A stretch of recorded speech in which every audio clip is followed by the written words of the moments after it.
बच्चे ऐसे उनको पता ही नहीं, जो सिर्फ डिजाइन बना रहे हैं, मुंह सीधा करके एक बार समझ लेंगे सारी चीज। तो एक बार समझ में आ गया ना, तो बनाने में कोई दिक्कत नहीं है।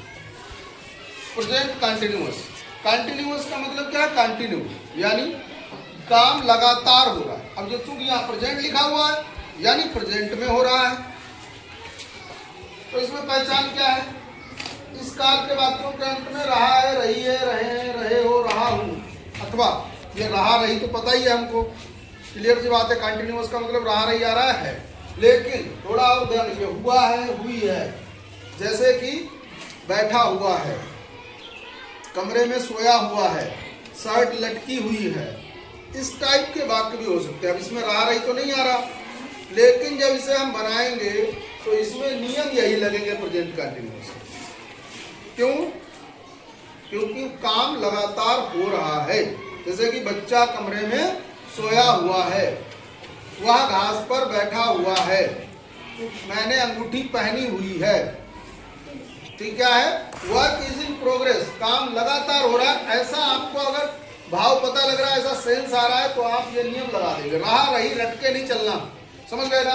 अब अगली बात, हेल्पिंग वर्ब सबसे मेन चीज है। हेल्पिंग वर्ब इसमें क्या है? Is and are. तो ये तीनों एक जगह लगानी है क्या? एक ही जगह लगाएंगे? कैसे लगाएंगे? ये लिखा हुआ इज कहाँ लगेगा? सिंगुलर सब्जेक्ट के साथ। एम कहाँ लगेगा? आई के साथ। और आर कहाँ लगेगा? प्लूरल सब्जेक्ट के साथ। समझ गए ना? फिर वर्ब कौन सी लगाएंगे इसमें? फर्स्ट फॉर्म लगाएंगे कि सेकेंड फॉर्म लगाएंगे, थर्ड फॉर्म लगाएंगे, क्या लगाएंगे? तो इसमें वर्ब की first form plus ING, first form में आईएनजी जोड़ेंगे, यानी कि वर्ब आईएनजी लगाएंगे। फोर्थ फॉर्म भी कह सकते हैं, यहां दे रखा है जैसे एग्जांपल में कम, तो इसको क्या कर देंगे? कमिंग। गो, इसको क्या कर देंगे? गोइंग। इसी प्रकार से हम आईएनजी जोड़ देंगे। अब इसमें एक चीज और ध्यान रखिएगा, कम में COME है, लेकिन जब हमने आईएनजी लगाया तो ई को हटा दिया। तो ये ध्यान रखिएगा, कहीं भी किसी भी वर्ब में लास्ट में अगर ई आ रहा है तो ई को हटा करके हम आईएनजी लगाएंगे।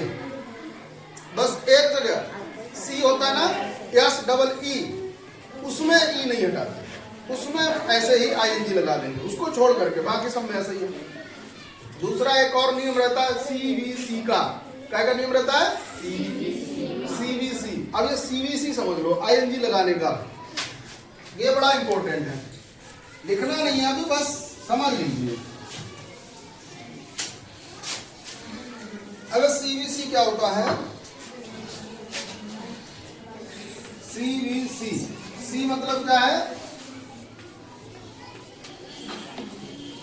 कॉन्सोनेंट, और B मतलब क्या है? वॉवेल, और फिर C मतलब क्या है?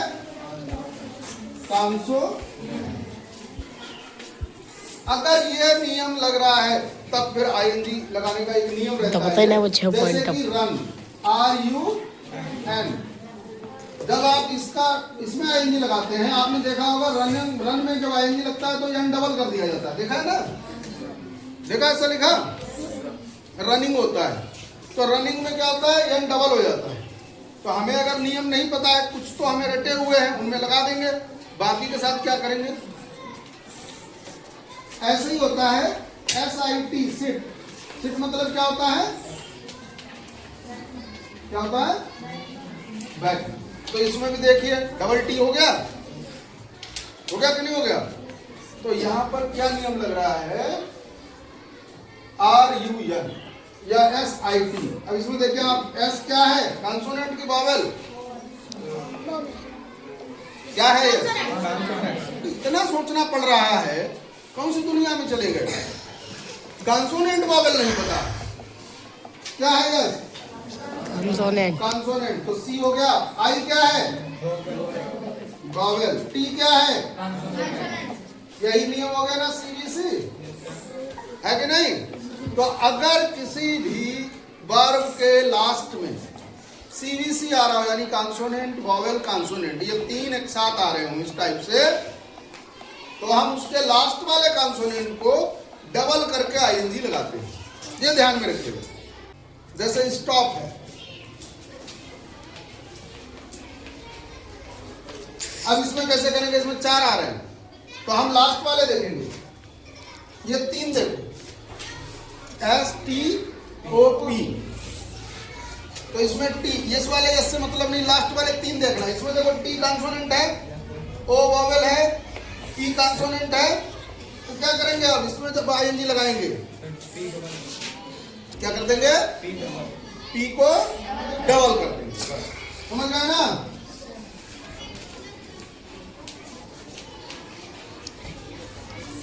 तो ये एक तो ध्यान रखना, लास्ट में ई आ रहा हो तो ई को हटा करके आईएनजी लगाना है।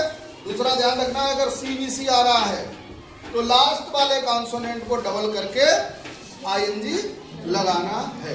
बस ये नियम ध्यान रखो, वर्ब रखने की आवश्यकता नहीं पड़ेगी, आप फटाक से लगा देंगे, दुनिया भर का कोई भी आ जाएगा, समझ गए ना।